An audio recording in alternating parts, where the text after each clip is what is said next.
mes chéris, j'espère que vous allez tous très bien aujourd'hui. Moi, ça va super par la grâce de Dieu. Welcome, bienvenue sur ma chaîne. Une fois de plus pour une nouvelle vidéo. Aujourd'hui, c'est une petite vidéo un peu chill, on va discuter. Vous avez vu le titre, 5 ans au Sénégal, ça donne quoi? 5 ans de vie à Dakar, ça donne quoi en fait? 5 ans d'études à Dakar, ça donne quoi? 5 ans de vie d'adulte à Dakar, ça donne quoi? Donc aujourd'hui, je vais vous partager un peu ma petite expérience, ma vie que j'ai eue au Sénégal, 5 ans de ma vie quand même. Je vais vous dire un peu ce que j'ai vécu là-bas et tout ça. On va faire quand même rapide, je vais vous donner le positif, le négatif, les leçons, les petits conseils pour ceux qui veulent aller vivre à Dakar, pour ceux qui viennent d'arriver à Dakar, pour ceux qui vivent déjà à Dakar depuis longtemps. C'est toujours bien d'écouter un peu les petits trucs, un peu comme ça et tout. Donc voilà, c'est l'objet de la vidéo d'aujourd'hui. J'espère que ça vous plaira. Sans plus tarder, let's go en fait.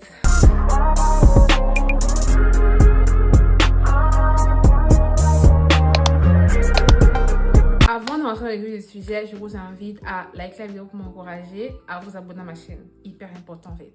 Abonnez-vous à ma chaîne, mettez un commentaire, vous avez un petit truc à dire, une question à poser. Donc voilà. Déjà, il faut qu'on rentre un petit contexte. Qu'est-ce que je faisais à Dakar et tout. Déjà, moi je suis camerounaise, pour ceux qui ne savent pas.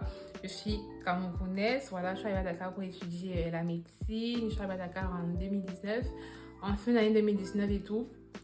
Pour commencer la médecine et tout, j'arrive à Dakar. Et je quitte d'abord le Cameroun comme ça, là, après le bac et tout. Je suis mineure en fait. J'avais 16 ans. J'avais quel âge? Non, j'avais 16 ans, ouais. Enfin, j'allais avoir 17 ans genre dans 2 semaines, mais j'avais quand même 16 ans, tu vois. J'avais jamais pris l'avion et tout. Je pars comme ça, là, mes parents... Non, mais mes parents étaient quand même forés. Ils m'ont laissé à l'aéroport en mode... En plus, je devais faire une escale. On avait fait escale en Côte d'Ivoire et tout. Je me dis, mais putain, j'aurais pu me payer dans la nature, like. Je suis partie comme ça. C'est vrai qu'à 16 ans, on n'est pas trop enfant, mais quand même, moi, je trouve que c'est jeune, genre... Pour laisser ton enfant comme ça partir dans un autre pays... Comme ça, elle va arriver, elle va se débrouiller, elle va dormir là, elle va trouver l'appartement et tout. Et mes parents ne sont même pas venus une fois me regarder à Dakar, pas une fois. C'est vrai qu'il y avait des programmes et tout, mais après chaque fois, ça s'est décalé, le Covid, nanana. Du coup, ils m'ont laissé partir comme ça. Ils sont jamais venus au Sénégal et tout. Du coup, je me dis, mais dinguerie en fait. Dinguerie. Ils sont même pas venus une seconde que ouais, on aurait pu me kidnapper, on aurait pu me faire un truc et tout. Et je suis arrivée à Dakar. Bref, donc c'est un peu comme ça, après le bac et tout, je pars et tout, j'arrive à Dakar et tout, voilà. J'ai rencontré des personnes, je me suis installée, j'ai commencé à aller en cours en fait. J'ai commencé à aller en cours. On va commencer en fait par le positif. Tout ce que je retiens de positif, non, on commence par le positif ou le négatif? On va commencer par le positif. On va commencer par le positif. Tout ce qui est de positif en fait déjà de 1, c'est que j'ai été bien entourée. C'est vraiment hyper important d'avoir un bon entourage. J'ai été bien entourée, j'avais de bonnes amies, j'avais des personnes quand même qui me conseillaient. J'ai rencontré des bonnes personnes, que ce soit à l'école ou même en dehors. Genre, les gens vraiment de la vie active. Et aussi, les Sénégalais sont vraiment des personnes vraiment gentilles, ils sont vraiment accueillants, gentils. C'est vrai, ils vous demandent de quelle nationalité. Hein. C'est vrai que les Sénégalais aiment beaucoup. Déjà, je n'ai pas fait de script. Hein. J'ai vraiment pas fait de script en mode détaillé et tout. Donc, cette vidéo risque de partir dans tous les sens. À chaque fois, on me disait que je vais faire un script et tout, au moins les lignes directives, mais chaque fois, j'ai jamais eu le temps. Donc, cette vidéo va aller dans tous les sens, je vous préviens. Donc, installez-vous, ça va divaguer. Je disais, les Sénégalais, c'est vrai qu'ils aiment beaucoup les femmes, hein? Beaucoup draguer, hein? Tu es marié, hein? On sait ça. Mais c'est quand même des personnes très gentilles, très accueillantes et tout, vraiment aussi très serviables et aussi tu peux les faire confiance quand même la majorité des fois, tu peux quand même les faire confiance et tout. Moi ça m'avait choqué quand à la boutique on te dit vas-y tu vas me donner le reste après, ou bien on te laisse partir avec un argent et tout. Au Cameroun ça n'existe pas hein. Au Cameroun c'est tu me donnes mon argent avant de partir parce que si tu pars là je peux plus jamais te revoir. Alors qu'à Dakar c'est pas ça, on te laisse partir, voilà, tu veux pas, non pas tu reviens me donner le reste après et tout. Non, franchement, voilà, ils sont quand même honnêtes. Quand même, on va dire que voilà, il y a quand même aussi, forcément, la majorité, ça ne manque pas. Hein. Voilà. Du coup, j'ai rencontré de bonnes personnes. Ça, c'est le point positif. J'ai rencontré vraiment, j'étais bien entourée. Autre point positif aussi, j'ai ouvert ma chaîne en fait. J'ai ouvert ma chaîne YouTube. Genre, c'est quand je suis arrivée à Dakar sur ma chaîne YouTube. En fait, pendant les vacances de la première année, je pense. Si je me trompe pas, j'ai ma chaîne YouTube, ma première année. Ouais, donc ça aussi, c'est un point positif parce qu'en vrai, ça m'a beaucoup.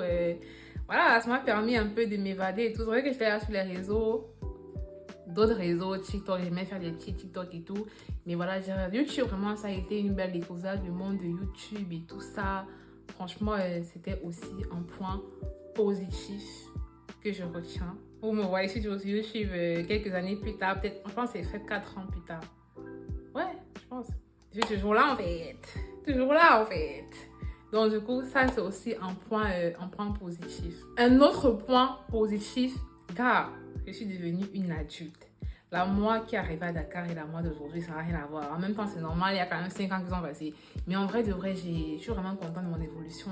J'ai vraiment grandi en mode damn, je suis devenue mature en fait. En mode mon comportement, ma manière de penser, ma manière de réagir aussi.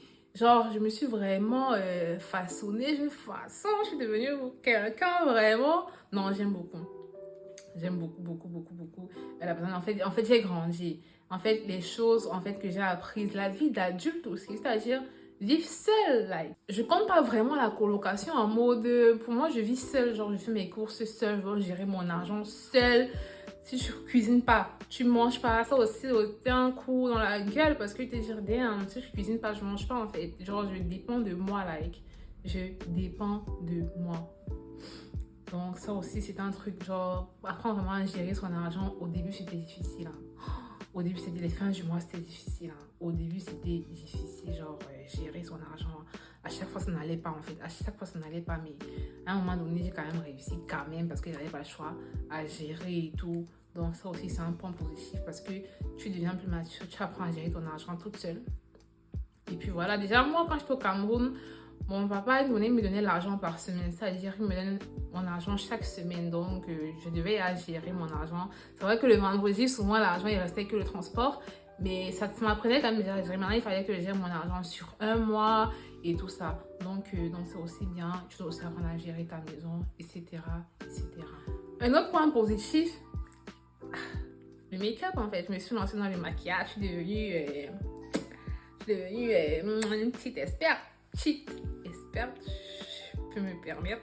Franchement, j'ai appris à me maquiller. C'était difficile au début. Au début, je me maquillais et tout. C'était pas forcément beau, mais bien que je trouvais ça beau. Je sais pas, j'avais un voile dessus les yeux. Voilà, je me maquillais et tout. À force de me maquiller encore et encore et encore et encore et encore et encore. Finalement, aujourd'hui, ça va. Je trouve que je me maquille plutôt bien. C'est aussi une belle découverte. Le fait de le partager aussi avec vous, c'est aussi quelque chose de sympa. Je sais pas si je vais vraiment mettre la case de l'école dans le plein positif. C'est vrai que j'ai évolué, hein, j'ai réussi mes années et tout ça. Mais bon, je trouve que ça, c'est une partie un peu normale. Enfin, non, c'est positif, non? Ouais, j'ai réussi mes années et tout. Et puis basta, quoi. Enfin, l'école, voilà, l'école.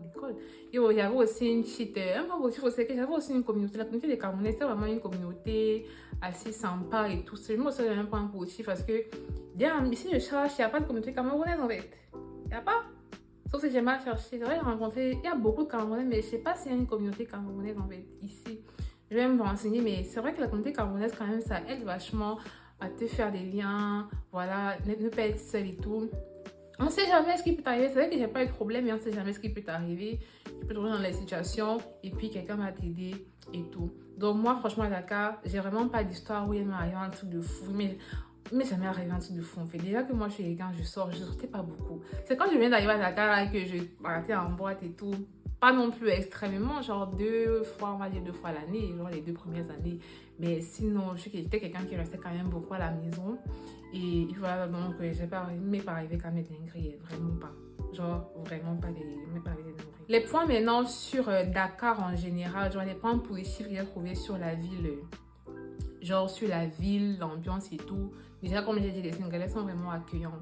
Je trouve vraiment que les Sénégalais sont vachement accueillants. La ville aussi, c'est posé. C'est vrai que c'est assez calme et tout, mais voilà, c'est quand même posé et tout. Si tu as un problème en route, tu peux aller voir les gens. Ils vont t'aider et tout ça. Donc ça aussi, c'est bien. Les transports en commun, c'est vrai que c'est abordable, bien qu'on est souvent assez serré et que tu risques le fait de te faire soutirer ton téléphone ou ton argent. Mais ça dépanne. Donc, on va pas cracher dessus. C'est quand même bien les transports, genre Carapi, Tata, les bus et tout ça. Ça nous aide, nous, par exemple, les étudiants qui devront aller à l'hôpital en bus, revenir en cours et tout ça. Donc, ça aide. Le TIEP aussi. C'est vrai que le TIEP, à un moment donné, je me suis dit, mais c'est bon, j'en ai marre du TIEP en fait. Le tchèp, c'est bon, quoi. Tout le temps, le tchèp, c'est bon. Il y a des gens même qui osent dire que c'est le meilleur plat d'Afrique. C'est vrai que le tchèp, c'est bon, mais redescendez, quoi. Le tchèp, c'est pas le meilleur plat d'Afrique. Enfin, je suis pas d'accord. Je suis pas d'accord. Je vais pas non plus dire que c'est le ndolé parce que, bon, voilà. Mais de là à dire que c'est le meilleur plat d'Afrique, moi, déjà, je suis quelqu'un, j'arrive pas à dire c'est quoi mon plat préféré. J'ai pas de plat préféré. Et c'est pour ça que j'arrive pas à dire que... Non, pour moi, le tchèp n'est pas le meilleur plat d'Afrique. Enfin, ça, c'est une parenthèse. Bien que ce soit très bon. Je dis pas que c'est pas bon. C'est très bon. Et puis voilà. Autre point positif aussi, le fait que voilà, quand il y a souvent les ramadans et tout ça, voilà, tu avais souvent un bon plat là que tes voisins venaient te donner. Ça, c'était sympa aussi. Hein. Franchement, c'était sympa.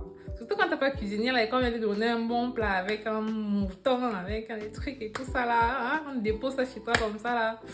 Le goût de ça n'existait pas au Cameroun, ça. Hein? Ça n'existait pas. Pour se dire la vérité, ça n'existait pas au Cameroun. Les points négatifs. Déjà, dans ma vie personnelle, les points négatifs. Par où commencer? Déjà, les relations que j'ai eues à Dakar. Je suis désolée, s'il y a mes ex qui ne passent pas ici, il n'y en a que eu 2. Hein. Les gens vont se dire que les 2 relations que j'ai eues à Dakar, j'ai pas envie de dire que je vous maudis. Ça ne se fait pas. Mais vraiment.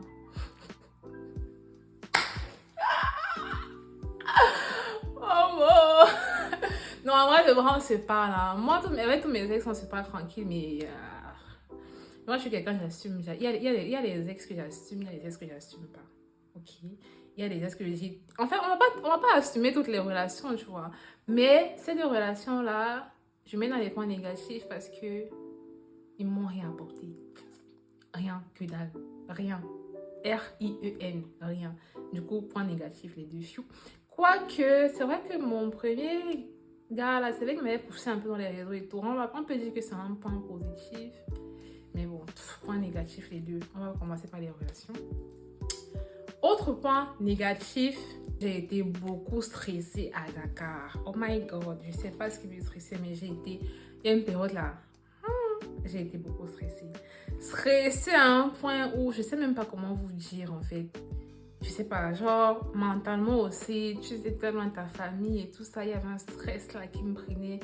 Les pleurs aussi. Et je me souviens combien de fois j'ai pleuré dans ma chambre, Seigneur. J'étais comme ça qui me dit, putain, c'est quoi cette vie en fait? Qu'est-ce qui m'arrive? Qu'est-ce qui m'arrive, Seigneur? Non, je peux même me souvenir toutes les raisons pour lesquelles j'ai pleuré, mais franchement, j'ai été beaucoup stressée. Tu te sens seule, la solitude. C'est vrai que tu as souvent des amis, mais les amis, mais pas vraiment des amis, surtout les groupes d'amis. Je vais mettre le groupe d'amis dans les points négatifs. Pas que mes amis n'étaient pas vraiment mes amis, mais comment je vais expliquer?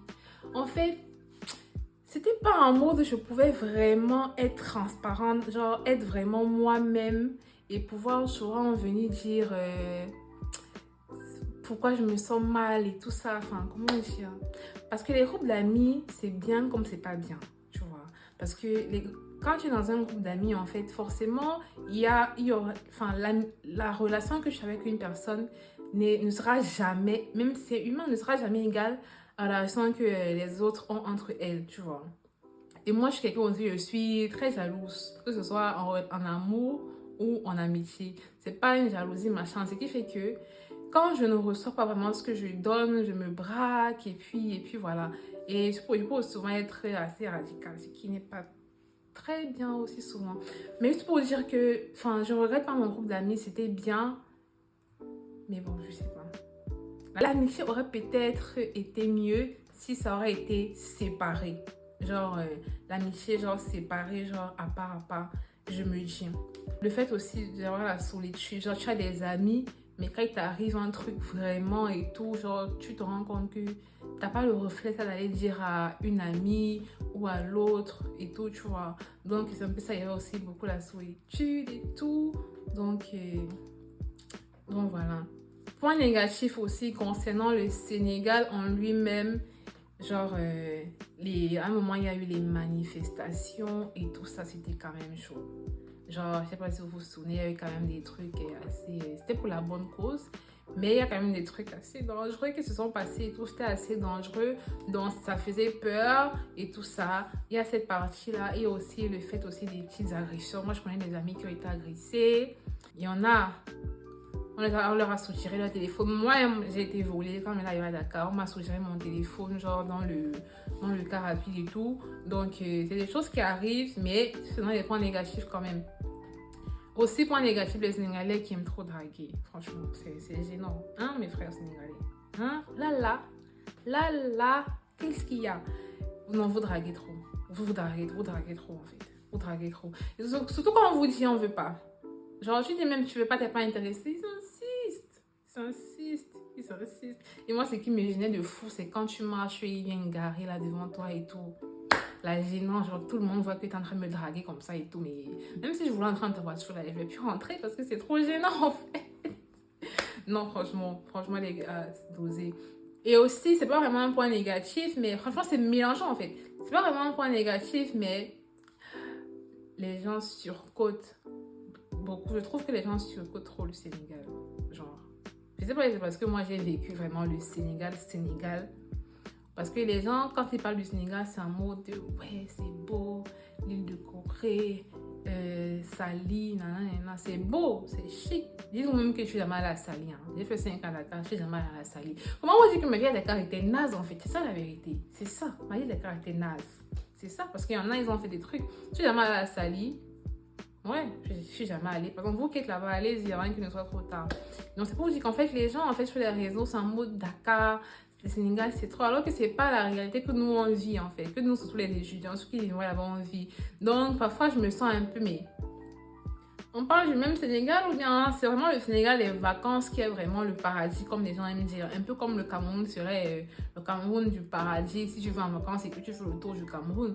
Donc c'est ça. Donc, quand les gens hype trop le Sénégal, je suis en mode, damn, vous exagérez en fait. C'est beau, mais damn, dosé.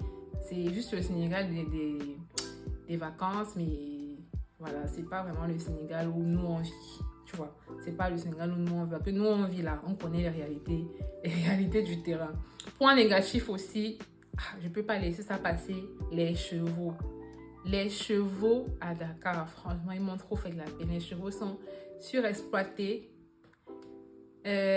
esclavagisés. Je sais pas si le mot là se dit, mais les chevaux, my God, ils me font tellement de la peine. Sur le soleil en train de marcher, ils font la merde au sol. Parfois même ceux qui sont sur la charrette ne ramassent pas. Ils sont là, ils portent parfois des bouteilles de gaz et tout ça. C'est vrai qu'ils peuvent servir à faire ça, mais ça se voit qu'ils sont pas heureux en fait. Ça se voit qu'ils souffrent et ça fait de la peine de les voir comme ça. Pour ceux qui sont à Dakar, vous savez, genre les chevaux et tout, on les fouette, avance et tout ça. Franchement, ça fait de la peine. Vraiment, il faut doser.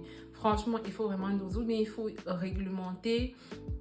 Il faut vraiment réglementer. Je ne sais pas si on peut réglementer le temps de travail d'un cheval, ou bien est-ce qu'il a mangé, ou bien machin et tout ça. Franchement, ça fait de la peine. Ça fait de la peine de les voir travailler comme ça sur le soleil et tout ça.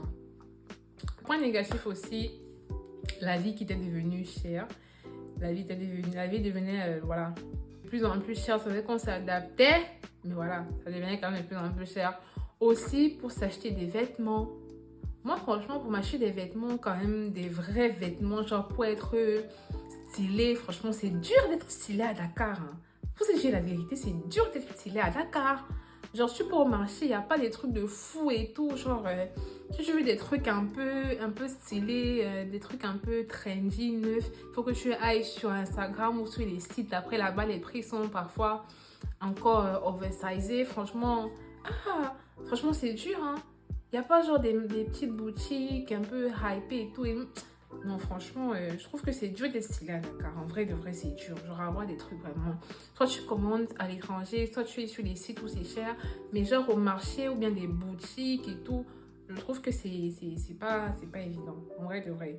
Sauf si j'ai vraiment pas cherché. Mais je pense que j'ai cherché. Je trouve que c'est pas évident. Maintenant, on va passer un peu à la partie un peu leçon, un peu conseil et tout ça. Déjà de 1, tu ne peux pas rester à Dakar pendant 5 ans, 7 ans sans développer un business. Nous sommes étudiants. C'est vrai qu'on compte nos parents, mais à un moment donné, il faut wise en fait. On ne peut pas compter sur nos parents éternellement. Il faut se dire un peu que si demain mon père ou ma mère n'est plus là, qu'est-ce que je deviens en fait? Je suis finie, genre ma vie s'arrête. Genre, moi, c'est vrai que j'ai la chance d'avoir mes parents. J'aime la chance d'avoir des grands frères qui s'occupent de moi. Mais j'ai toujours été dans l'optique que je dois faire quelque chose. Parce que quelqu'un, je déteste dépendre de quelqu'un. Genre, c'est vrai qu'on s'occupe de moi, gloire à Dieu. Mais je déteste dépendre. Je déteste. Genre, je déteste. Même sur les réseaux, là. Même si sur les réseaux, là, parce que j'ai toujours eu l'optique que les réseaux m'ont apporté l'argent demain. C'est pour ça que j'ai toujours été là aussi. C'est vrai que j'aime, mais il y a aussi le volet que ça donne de l'argent, en fait. Bah oui.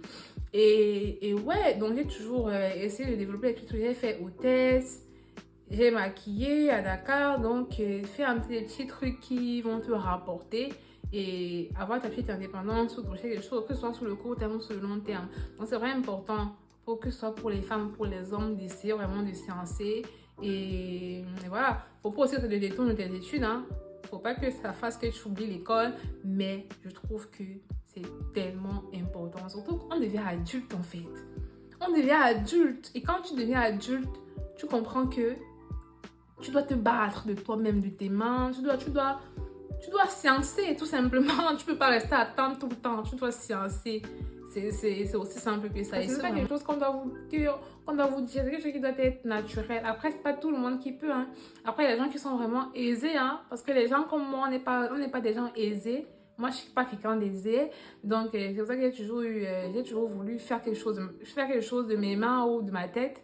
Donc vraiment, je vous conseille de développer, de créer, de vous chercher, de vous battre. Il y a plein de gens qui le font. Hein. Il y a vraiment plein de gens qui le font. Les gens qui font à manger, le pressing, la coiffure. il y a plein de choses. C'est vraiment à féliciter. Je félicite vraiment et j'encourage les autres qui veulent se lancer, ou que ce soit dans centre d'appel, que ce soit peu importe où. Franchement, allez-y, go en fait. Parce que c'est hyper important. Aussi pour gagner aussi en expérience, parce que la vie aussi du travail, la vie aussi avec les gens, le monde que tu vas côtoyer, que ce soit un monde hors étudiantin aussi, de voir un peu comment ça se passe aussi à l'extérieur, c'est aussi hyper important. Deuxième conseil, il faut bien s'entourer. Entourez-vous bien et n'hésitez pas à éjecter les gens qui ne sont pas dans la même ligne que vous. Franchement, quand il dit éjecter, c'est pas pour dire que vous allez faire dire à quelqu'un full camp. Hein. Non, c'est vraiment prendre tes distances et tout. Parce qu'il y a des gens à Dakar qui boivent seulement. Ils sont en boîte tous les week-ends. J'en ai connu. En boîte tous les week-ends, ils boivent seulement. C'est pas vraiment des gens avec qui vous allez faire des groupes d'études. C'est pas des gens qui vont vous pousser vraiment dans vos objectifs. Au contraire, ils foutent rien. Entourez-vous bien, entourez-vous des gens qui déjà ont la même mentalité que toi. Parce qu'on dit, on est la somme des gens qui nous entourent. Si tu marches avec des gens qui font des trucs bizarres, à la longue, tu vas te retrouver en train de faire des trucs aussi. Voilà. Donc, ou bien te retrouver dans des situations compliquées. Donc, vraiment, il faut bien s'entourer. On aime nos parents, il ne faut pas qu'on fasse des bêtises et tout ça. Il faut partir en boîte. C'est pas le qu'il faut parler en boîte, mais quand tu traînes avec quelqu'un que toute sa vie c'est là-bas, pose-toi des questions. Toute ta vie c'est l'alcool, pose-toi des questions. Ok? Et il ne faut pas se retrouver dans les choses compliquées. Je ne fais pas vraiment... Je peux pas dire des choses bizarres ici, mais il y a les choses vraiment qui se passent à Dakar. Les vies restent. Il ne faut pas se retrouver dans ça. Tu pars habiter chez ton copain, ou bien ton copain vient vivre chez toi, ou bien parfois vous avez un enfant ensemble et tout ça. Franchement, attention les filles et les garçons aussi. C'est pas une vie en fait, c'est pas bien. C'est vraiment pas bien. Il faut vraiment faire attention. Attention. Surtout les filles, là, si vous savez que vous avez les risques d'avoir le petit bébé, il y a la contraception. Vous ne pouvez pas vous faire un coup de contraception, mais il y a les pilules, les machins, il y en a. Les contraceptions, il faut passer à l'hôpital, on vous donne ça, c'est fini. Pour vraiment ne pas retrouver dans les situations de devoir enlever, ça existe à Dakar. Voilà, pour faire attention. Je ne juge personne. Je donne des conseils, s'il vous plaît. Je ne juge personne. Machin. Je suis pas en train de... Je donne juste des conseils à mon niveau. Autre conseil, il faut se concentrer sur ses études. Vraiment. C'est hyper facile de se retrouver à perdre 1 an, 2 ans parce que voilà, on était un peu distrait et tout. Il faut se concentrer sur ses études parce que c'est la première raison pour laquelle vous êtes là-bas. Je parle surtout aux étudiants. concentrez-vous sur vos études. Veillez au minimum à valider toute votre année, même si elle est rattrapée, c'est pas grave. Validez au moins votre année, vraiment. Pour ne pas se retrouver en train de perdre des années, perdre du temps et tout ça. Ça veut pas dire qu'il ne faut pas s'amuser. Moi, je m'amuse, hein, franchement. Ça veut pas dire qu'il faut pas voilà, sortir et tout ça, ou bien avoir des activités extrasolaires, c'est conseillé aussi. Mais vos études, c'est important. Il y a beaucoup de gens qui négligent le fait d'aller en cours, de pas aller en cours parce que voilà, le prof va envoyer le cours et tout ça. Aller en cours, c'est hyper important parce que quand tu pars en cours, en fait, déjà, tu as déjà une idée du cours. Et en plus, il y a plein de choses que les profs disent en cours que c'est pas vraiment dans leur cours. Et les profs, ils sont pas bêtes. Ils vont dire des choses qui ne mettent pas dans leur cours. Et après, ça va venir à l'examen. Donc, allez en cours. Faites ce pourquoi vous êtes à Dakar. Ne vous égarez pas. Il y a plein de gens qui s'égarent. Donc, je ne dis pas que c'est la majorité, hein. Je dis ça comme ça, mais je ne dis pas que c'est la majorité. Je ne dis pas que la majorité des gens qui sont à Dakar s'égarent, non. Mais voilà, rentrez-vous sur vos études et aussi à côté, faites des petits trucs et tout ça. Autre conseil, l'amour n'existe pas à Dakar. C'est pas moi qui le dis. Il y a quelqu'un qui l'a dit, je l'ai lu quelque part. L'amour n'existe pas à Dakar. J'ai fait 5 ans à Dakar, je n'ai pas trouvé l'amour de ma vie. Ça même, déjà, c'est une raison suffisante pour foutre le camp. Est-ce que l'amour existe à Dakar réellement? Il y en a qui ont trouvé l'amour, hein. C'est vrai. Mais en général, l'amour n'existe pas. Les gens sont tellement... Pour avoir rencontré des gens et pour avoir été beaucoup courtisés, je trouve que les gens ne sont tellement pas sérieux. Genre, tellement pas sérieux pour la plus grande majorité de l'histoire que j'ai entendue. Même les gens qui sont en couple, genre... Le gars de quelqu'un vient te draguer, je te dis, mais damn, qu'est-ce que vous foutez en fait? Non, pour les gars depuis genre 2-3 ans et tu veux me draguer, like, why? Et je trouve ça tellement pathétique et... Avant de vous lancer dans des relations et tout, franchement, ne mettez pas le cœur pour un début et vraiment sélectionnez vraiment parce que je trouve que les gens ne sont tellement pas sérieux au Sénégal. Chacun veut seulement s'amuser, voilà, se détendre et tout ça. Donc, prenez vraiment des pincettes. Autre conseil aussi, God. Papa God, mettez God dans votre vie, c'est aussi extremely important. Mettez God dans votre vie qui vous protège parce qu'il y a des choses. Il y a des gens qui sont arrivés à Dakar, ils ont perdu la vie, ils n'ont pas pu retrouver leur famille et tout ça. Donc, c'est très triste. Mettez God dans votre vie qui puisse vous protéger, que vous puissiez retrouver votre famille en paix et sainement et en bonne santé. Donc, mettez God dans votre vie qui vous protège, qui protège vos études, qui protège votre famille. Et puis voilà quoi, tout simplement. Aussi, il faut se remettre en question.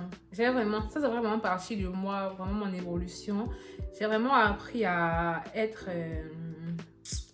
comment dire, ne pas être impulsive. Je suis toujours souvent un peu impulsive, mais j'ai quand même développé la maîtrise de moi. C'est vrai qu'il y a beaucoup de choses que j'ai voulu dire à certaines personnes, mais je me suis dit, calme girl, c'est pas grave, laisse. Si la personne pense qu'elle a gagné, laisse-la penser qu'elle a gagné, c'est pas grave. J'ai quand même grandi et j'ai compris que parfois il vaut mieux rester posé que de souvent trop parler. Donc, il faut se remettre en question, il faut voir. Faut essayer de... Parce qu'il ne faut pas seulement grandir à l'école, mais il faut aussi grandir mentalement. Il faut voir vraiment quelle est la personne que je suis en train de devenir. Qui est-ce que je suis en train de devenir? Est-ce que la personne que je deviens, c'est celle que j'ai envie d'être dans tes comportements? Est-ce que quand tu arrives à Dakar, la personne que tu étais, c'est la même personne que tu es encore aujourd'hui? Si c'est le cas, il faut se poser des questions. C'est pas normal. Parce qu'il faut grandir, il faut évoluer, il faut s'affiner en fait. Il faut devenir une meilleure personne. Est-ce que les reproches qu'on me fait souvent, est-ce que j'ai essayé de voir, il faut juste se remettre en question.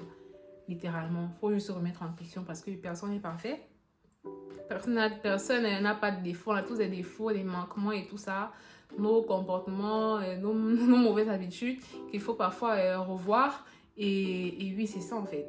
C'est ça parce que ça fait partie aussi de la maturité, grandir, devenir une bonne personne. Et c'est vraiment ce que j'ai appris. Et je l'ai appris un peu malgré moi, mais, enfin inconsciemment, mais je suis contente d'avoir pu grandir comme ça. Donc avant j'étais quelqu'un d'impulsif, hein. Très impulsif. Bon, aujourd'hui, quand je suis face à une situation, je réfléchis d'abord. Parfois même, j'écris un message, je n'envoie pas. Je dors. Et le lendemain, je me dis, putain, heureusement, je n'avais pas envoyé ce message. Il faut essayer vraiment de grandir, toujours s'améliorer, toujours devenir une bonne personne, s'affiner, tout simplement. Devenir quelqu'un de meilleur pour toi et pour les autres. J'étais en train de filmer, ça n'a pas enregistré. J'ai parlé pendant presque 10 minutes. Et je vous ai dit que je n'ai pas fait de speech. Donc là, je ne sais pas ce que je vais encore dire dans cette vidéo. J'ai perdu le fil en fait. J'ai perdu le fil.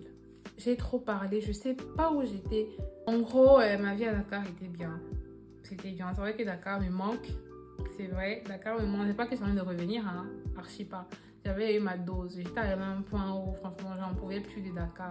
Les gens, l'hypocrisie des gens, l'ambiance. Je sais pas, j'en pouvais plus. Je me disais, mais il y a quoi en fait? Il y a quoi? Je sature. J'étais vraiment plus Dakar en fait.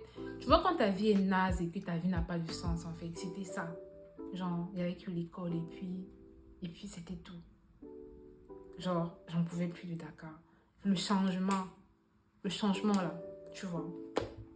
Du coup, mais sinon, c'était bien. J'ai envie de revenir, voilà, pour les vacances et tout ça. C'est sympa. Mais je pense que je vais conclure en disant que ceux qui sont en train de vouloir aller à Dakar, bah, bonne chance, allez-y, ça va bien se passer. Entourez-vous bien, fuyez vraiment les gens qui peuvent essayer de vous dérouter et tout ça. Pour ceux qui vivent déjà à Dakar, bah, vous maîtrisez le territoire, vous maîtrisez la ville et tout ça. Donc, je peux vous souhaiter que Dieu vous bénisse et que vos études vous gérez à fond et tout ça. Et pour moi qui suis partie, bah, bonne continuation. Et pour ceux qui partent aussi, pour les Sénégalais même qui vivent à Dakar, pour les Sénégalais qui même là. Donc, merci pour l'accueil. Franchement, c'était un bel accueil. J'ai jamais eu de problème à Dakar. Hein. J'ai jamais eu de problème en mode un Sénégalais m'a fait un truc ou je sais pas quoi. Ah bah si. C'est vrai qu'il y a les histoires dans les bus où les Sénégalais font les petits attouchements là. Il y a ça. Il y a ça. Dans le bus où on peut toucher un peu tes fesses, un peu te caresser ou bien te coller façon là. C'est vrai qu'il y a ça, il faut aussi que je le dise. Donc c'est vrai qu'il y a ça, mais en général, aucun pays n'est parfait, hein, c'est ça. Mais en général, ils sont quand même très accueillants. Merci pour votre accueil, merci pour votre gentillesse. Puis voilà quoi. Voilà, c'est tout. Donc, merci d'avoir regardé cette vidéo jusqu'à la fin. Merci. Mettez-moi vos questions dans les commentaires. Si vous avez des questions sur Dakar, sur le Sénégal, si vous avez des questions, c'est un peu comment vous repérer et tout ça. Mettez vos questions dans les commentaires.